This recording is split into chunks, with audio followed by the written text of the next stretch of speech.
दोस्तों, स्वागत है आप सभी का लेक्चर नंबर 6 में। आज हम जो है एमसीक्यूज करने वाले हैं मॉडर्नाइजेशन थ्योरीज को लेकर। जो हमने कंपैरेटिव पॉलिटिक्स की लेक्चर सीरीज स्टार्ट की है, ये पार्ट नंबर 6 है। इससे पहले ऑलरेडी 5 पार्ट्स को जो है कवर कर लिया गया है। यहाँ पे हम जो है मॉडर्नाइजेशन थ्योरी को, उसके मीनिंग, नेचर, उसके की कॉन्सेप्ट्स और कौन कौन से उसके चीफ एक्सपोनेंट्स हैं उनको समझने का प्रयास करेंगे। तो इसके बाद जो है जल्दी हम अदर थ्योरीज जैसे डिपेंडेंसी थ्योरी, डेवलपमेंट थ्योरी और साथ ही साथ हम जो है वर्ल्ड सिस्टम थ्योरी को भी, जो कि इंपॉर्टेंट थ्योरीज हैं इन कंपैरेटिव पॉलिटिक्स, तो इस वजह से क्वेश्चंस को पिक किया जाता है डिफरेंट कॉम्पिटिटिव एग्जाम्स में। तो एसेप्शली जो स्टूडेंट्स यूजीसी नेट की तैयारी कर रहे हैं तो हमारे चैनल के साथ जुड़ सकते हैं। जो पॉलिटिकल साइंस को लेकर अपीयर करने वाले हैं तो उनके लिए ये चैनल काफ़ी बेनिफिशियल रहेगा। तो चलिए वीडियो को स्टार्ट करते हैं फर्स्ट एमसीक्यू के साथ। Question number 1, what is the primary focus of modernisation theory? Modernisation theory का प्राइमरी फोकस क्या होता है, उसका एम क्या है, टारगेट क्या है? Option number A, the impact of colonialism on modern state. B, the economic policies of developed countries. C, the transition from a tradition to modern societies. D, the role of international organisation in global governance. तो primary focus क्या है उसकी? तो right answer जो option number C जो है सही है, क्योंकि transition from tradition to modern societies due to industrialisation, urbanisation, तो इनके कारण जो भी ट्रांजिशन हो रहा है from tradition to modern societies, उसको स्टडी करना, ये मॉडर्नाइजेशन थ्योरी स्टडी करने का काम करती है। ठीक है, तो modernisation theory primarily focus on how traditional society evolve into modern ones through processes like industrialisation, urbanisation and cultural change. इनके कारण जो भी उसमें से चेंजेस आ रही हैं, ट्रांजिशन आ रहा है, उसको स्टडी करने का काम करती है मॉडर्नाइजेशन थ्योरी के जो एक्सपोनेंट है। Question number 2, modernisation theory suggest that developing countries should follow the path of development taken by. तो मॉडर्नाइजेशन थ्योरी का मानना था कि जो डेवलपिंग कंट्रीज है उनको क्या करना चाहिए, जो डेवलपमेंट का पाथ को अपनाना चाहिए। जैसे डेवलप कंट्री हैं जिन्होंने वो पाथ, जैसे वेस्टर्नाइजेशन को अपना, क्योंकि वो डेवलप कंट्री, तो उनके पाथ को अपनाना जो है तो उसके लिए फोकस करते हैं। तो option number A, communist states. B, colonial powers. C, developed western countries. D, emerging economies. तो राइट आंसर क्या होगा? राइट आंसर हालांकि मैंने बोल ही दिया, तो यहाँ पे आपको कोई डाउट नहीं होना चाहिए। तो right answer option number C जो है सही है, क्योंकि कौन सी स्टेट्स के जो है डेवलपमेंट के पाथ को फॉलो करने के लिए की बात करते हैं मॉडर्नाइजेशन थ्योरी, तो वेस्टर्न डेवलप्ड कंट्रीज जो है उनकी पाथ को अपनाने की बात करते हैं, कि जो भी वहाँ पे सोशल, इकोनॉमिक, पॉलिटिकल सिस्टम है उनको अडॉप्ट करने की ज़रूरत है। ये मॉडर्नाइजेशन थ्योरी का कहना है। ठीक है, question number 3, who is consider one of the founding figure of modernisation theory? Modernisation theory के फाउंडिंग फिगर की इनमें से किसको माना जाता है? Option number A, Karl Marx. B, Max Weber. C, Talcott Parson. D, Immanuel Wallerstein. तो इनमें से मॉडर्नाइजेशन थ्योरी के जो फाउंडिंग फिगर है वो कौन है? तो राइट आंसर जो ऑप्शन नंबर सी जो है सही है, टैलकॉट पर्सन जो है वो मॉडर्नाइजेशन थ्योरी के क्या है, फाउंडिंग फिगर्स हैं। Talcott Pearson is a key figure in modernization theory, particularly for his work on social system and the role of cultural values in the process of modernizations. Next question, question number 4. In which book did W. Rostow outline his stages of economic growth model? W. Rostow ने जो है stages of economic growth का एक model दिया है, तो उसमें से आपको बताना है अपनी कौन सी किताब में जो है उन्होंने स्टेजेस ऑफ इकोनॉमिक ग्रोथ को डिस्कस किया। तो 5 स्टेजेस उनके द्वारा दी गई हैं। Option number A, the stages of economic growth, a non communist manifesto. B, the Protestant ethic and the spirit of capitalism. C, social change in industrial revolutions. D, the age of revolution 1789 to 1848। तो यहाँ पे hyphen डालना भूल गया, तो यहाँ पे hyphen है, 1789 टू 1848। तो राइट आंसर क्या होगा? Right answer option number A जो है सही है। उनकी जो मुख्य किताब है the stages of economic growth और नॉन कम्युनिस्ट मैनिफेस्टो, वहाँ पे जो 5 स्टेजेस ऑफ इकोनॉमिक ग्रोथ की बात करते हैं। तो जब 5 स्टेजेस की बात करते हैं जो मॉडर्नाइजेशन की थ्योरी का कॉर्नरस्टोन माना जाता है, W. रोस्टो। आपको थिंकर याद रखना, उसकी बुक्स और उसके द्वारा कौन सा कंसेप्ट दिया गया, उसमें क्या उन्होंने डिस्क्राइब किया, तो इस चीज़ को आपको याद रखना पड़ेगा। Question number 5, which of the following is not one of Rostow stage of economic growth. Rostow की जो economic stages of economic growth है, इनमें से कौन सी स्टेज नहीं दी गई है। 3 जो है स्टेजेस है, लेकिन जो एक ऑप्शन है उनमें से वो स्टेज नहीं है, तो कौन सा इनमें से है आपको पिक करना। Question number A, traditional society, B take off, C high mass consumption, D post industrial society. तो right answer is option number D जो है सही है, क्योंकि पोस्ट इंडस्ट्रियल सोसाइटी उनके द्वारा जो स्टेज है वो नहीं दी गई है। तो आइए देख लेते हैं उनके द्वारा कौन कौन सी स्टेज दी गई है। Traditional society, precondition for take off, drive to maturity and high mass consumption, ये 5 जो है वो स्टेजेस ऑफ इकोनॉमिक ग्रोथ दी गई। Post industrial society is not one of his stage. Question number 6, who argued that traditional society need to develop a need for achievement to modernise effectively. Option number A, Talcott Parsons, B David McClelland, C Samuel Huntington, D Gabriel almond. तो need of achievement का जो है ये किसके द्वारा concept दिया गया कि ट्रेडिशनल सोसाइटीज़ को ज़रूरत है किसकी, अडॉप्ट करने की, need for achievements to modernise effectively. तो right answer is option number B जो सही है, डेविड मैकलेन जो है उनके द्वारा कॉन्सेप्ट दिया गया नीड फॉर अचीवमेंट्स का कि ठीक है, McClelland posits that the development of psychological need for achievement is vital for economic growth and modernisation. Psychological need जो है इंपॉर्टेंट है।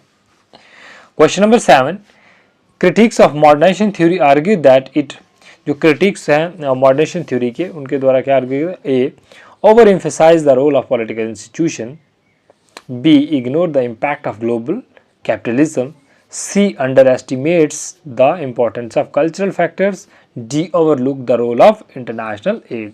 तो राइट आंसर क्या होगा, मॉडर्नाइजेशन थ्योरी के जो उसके जो क्रिटिक है उनका क्या मानना है कि जो मॉडर्नाइजेशन थ्योरी क्या है वो क्या करती है, ignore the impact of global capitalism. वो ग्लोबल जो कैपिटलिज्म है उसको जो है उसके जो इम्पैक्ट है, उसके जो निगेटिव्स हैं, तो उनको जो है इग्नोर करने का काम करती है modernisation theory.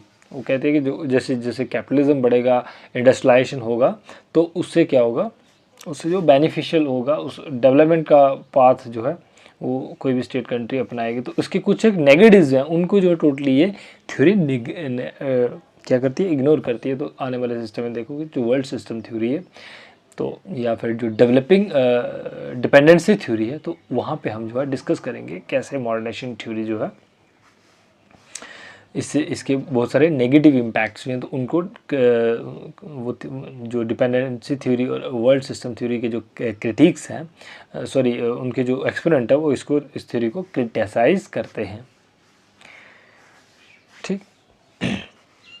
Question number 8, which theory emerge as a major critic and alternative to modernisation theory in 1960s and 1970। 1960-70 में कौन सी थ्योरी जो है मेजर क्रिटिक थी मॉडर्न थ्योरी की। Option number A, dependency theory, B realistic theory, C world system theory, या D post colonial theory. तो right answer क्या होगा, right answer is option number A जो है सही है, डिपेंडेंसी थ्योरी जो है वो क्रिटिक है। हालांकि वर्ल्ड सिस्टम थ्योरी भी क्रिटिक मानी जाती है, लेकिन 1960-70 की बात करोगे तो वहाँ पे डिपेंडेंसी थ्योरी राइट आंसर होगा। Dependency theory emerge as a critic of modernisation theory arguing that economic disparity, उनका मानना था जो भी इकोनॉमिक डिस्पैरिटी हो रही है between developed and developing countries are maintain through exploitative relationship. इसको मेंटेन किया जा सकता है थ्रू एक्सप्लॉयटेटिव रिलेशनशिप, ये एक्सप्लॉयटेटिव रिलेशन के द्वारा जो है मेंटेन किया जाता है। जो डेवलप्ड कंट्री हैं वो शोषण करती हैं किसका, डेवलपिंग कंट्री का, वहाँ के जो सभी रिसोर्सेज को जो है वो यूटिलाइज करती हैं और फिर उसके बाद जो है उन्हीं को एज अ मार्केट इस्तेमाल करती हैं। Question number 9, which of the following best describe the main assumption of modernisation theory. इनमें से मॉडर्नाइजेशन थ्योरी का मेन अजम्पशन क्या हो सकता है। Option number A, all countries will inevitably follow a single path of development. ठीक है, सभी कंट्रीज़ को एक सिंगल डेवलपमेंट का पाथ अपनाना चाहिए। B, economic growth in developing country depend solely on external aid. जो इकोनॉमिक ग्रोथ है डेवलपिंग कंट्री का वो मुख्य तौर पर किसके ऊपर डिपेंड करता है, एक्सटर्नल एड के ऊपर डिपेंड करता है। C, traditional societies are incapable of change. जो ट्रेडिशनल सोसाइटी है, ठीक है, वो इनकैपेबल है, वहाँ पे चेंज नहीं लाया जा सकता। या D, political stability is unnecessary for economical development. तो पॉलिटिकल स्टेबिलिटी और राजनीतिक स्थिरता जो है वो महत्वपूर्ण नहीं है इकोनॉमिक डेवलपमेंट के लिए। तो क्या ये सही है? तो राइट आंसर क्या होगा? Right answer is option number A जो है होमोजीनियस पाथ ऑफ डेवलपमेंट की बात करती है कौन? Modernisation theory. इसलिए वो कहते हैं कि all countries inevitably follow a single path to development, similar stage of development होनी चाहिए and the path followed by the western countries के जो डेवलप वेस्टर्न कंट्रीज़ है उनके द्वारा जो पाथ अपनाया गया उसको जो है वो डेवलपिंग कंट्रीज़ को अपनाने के लिए प्रमोट करती है। Question number 10, who authored political order in changing societies which address the political aspects of modernizations। ये किताब किसके द्वारा लिखी गई है? Political order in changing societies which address the political aspects of, जो पॉलिटिकल एस्पेक्ट्स है किसका? मॉडर्नाइजेशन थ्योरी का, उसको जो है डिस्कस करते का काम करती है। Option number A W Rostow, B Samuel Huntington, C Samuel Martin Lipset या डी टैलगट पर्सन। तो इनमें से कौन सा राइट आंसर ऑप्शन हो सकता है?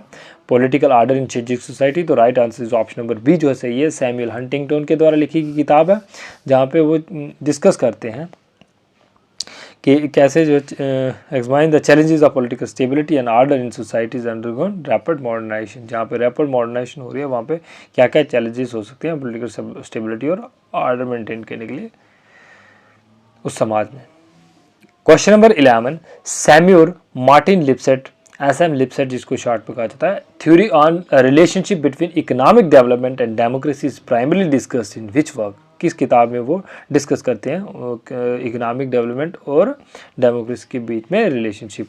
ए the stages of economic growth, B political man, the social basis of politics. ये सैमुअल मार्टिन लिपसेट की इंपॉर्टेंट किताब है, ये एग्ज़ाम्स के पॉइंट ऑफ व्यू से इंपॉर्टेंट है तो आपको याद रखना होगा। जहाँ पे वो इकोनॉमिक डेवलपमेंट और डेमोक्रेसी का जो रिलेशनशिप है उसको डिस्कस करने का काम करती है। C the Protestant ethics and the spirit of capitalism, D social change in industrial revolution. तो राइट आंसर क्या होगा? Right answer option number B जो है वह सही है, political man the social basis of Rostow. दो स्टेजेस ऑफ इकोनॉमिक ग्रोथ आपको पता चल गया किसकी किताब है, ये भी इंपॉर्टेंट किताब है मॉडर्नाइजेशन थ्योरी को लेकर। तो ये डब्ल्यू रूस्टो की किताब। तो पॉलिटिकल मैन जो है the social base of politics, ये किताब जो है सैमुअल मार्टिन लिपसेट के द्वारा दी गई है। Question number 12, dependency theory as a critic of modernisation theory was most prominently developed by which scholar. जो डिपेंडेंसी थ्योरी है जो एक क्रिटिसाइज का काम करती है, क्रिटिसाइज करती है किसको? मॉडर्नाइजेशन थ्योरी को। तो इसके जो है ये किसके द्वारा डेवलप की गई है? Option number A Talcott Parson, B Immanuel Wallerstein, C Andre Gunder Frank, A G Frank जिनको कहा जाता है, डी डेविड एप्टर। तो राइट आंसर क्या होगा?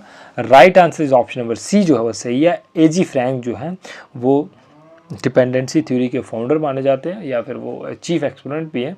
तो वो क्रिटिसाइज़ करते हैं किसको? मॉडर्नाइजेशन थ्योरी को। जो मॉडर्नाइजेशन थ्योरी के द्वारा कहा जाता है कि इंडस्ट्रियलाइजेशन के द्वारा या फिर अर्बनाइजेशन के कैपिटलिज्म के द्वारा क्या होता है, किसी भी कंट्री में डेवलपमेंट होती है।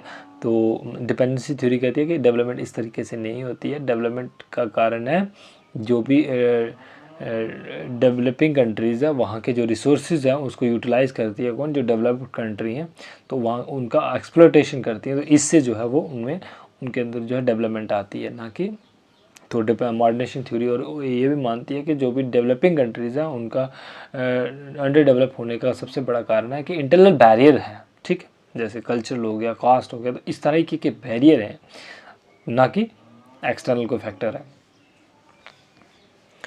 एजी फ्रैंक जो है is one of the key proponent of dependency theory which criticize modernization theory. तो आपको अभी पता है कि मैंने अभी बताया कि मॉडर्नाइजेशन थ्योरी के जो है वो चीफ एक्सपोनेंट कौन थे? टैलकॉट पेयरसन थे।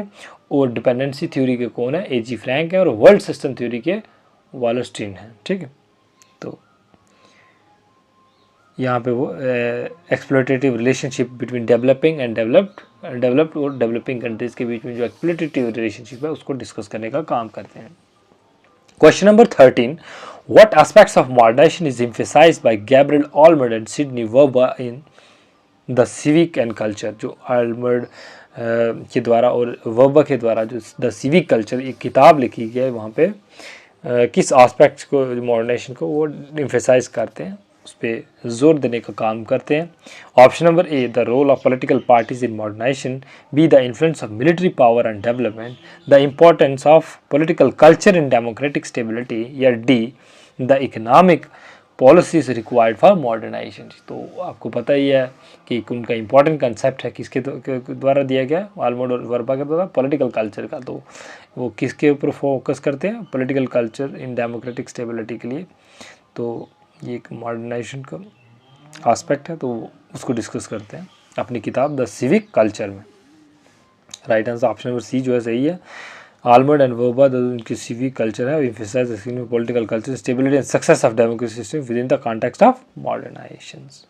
Question number 14, one critique of modernisation theory is that it is ethnocentric. एक सबसे बड़ा क्रिटिसिज्म माना जाता है कि मॉडर्नाइजेशन थ्योरी क्या है, इथनोसेंट्रिक है। व्हाट डज दिस मीन, इसका क्या मीनिंग है? Option number A, it focus too much on economic factors, B it assumes western models of development are superiors, C it ignore the role of international aid, it underestimate the importance of cultures। तो इसका ethnocentric का क्या मतलब है?